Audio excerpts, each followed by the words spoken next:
Hello YouTube, this is Darkon633, and now we're on day 3 of Legendary Voltron Week, and this time we're going to take a look at Hunk's Yellow Lion. Now what's actually different about Hunk's Yellow Lion is that, unlike the other 3 standard scaled lions, he actually does not include a missile firing gimmick, and instead it actually includes a disc firing gimmick. So it's a little bit different in the way that the design is made, and it's not a spring launcher this time around, so it's kind of interesting.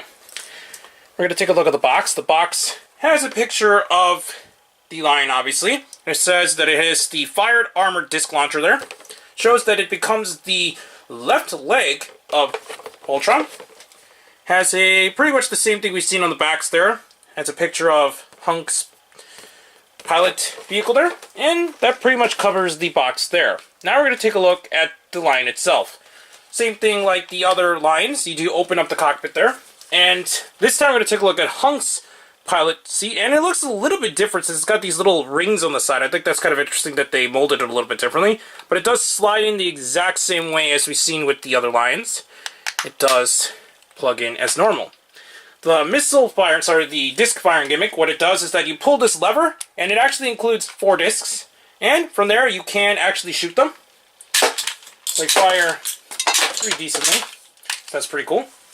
And I think that missile firing gimmick is a little bit finicky on mine, but this one works a lot better since it actually fires with no major issues. Articulation-wise, the exact same thing we've seen with the blue line. The same 360 movement there, same ratchets at the back, same joints in the leg there, same with the feet, same with the front. This part here too, and the feet as well. It does not have the waist articulation since it's one of the other legs.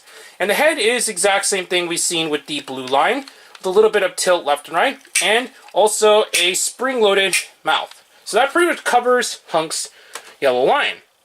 So while the lions themselves don't do a whole lot on their own, they do look really nice, especially if you wanted to display the lions specifically on the shelf. But personally, I will be actually displaying it as Voltron in the end.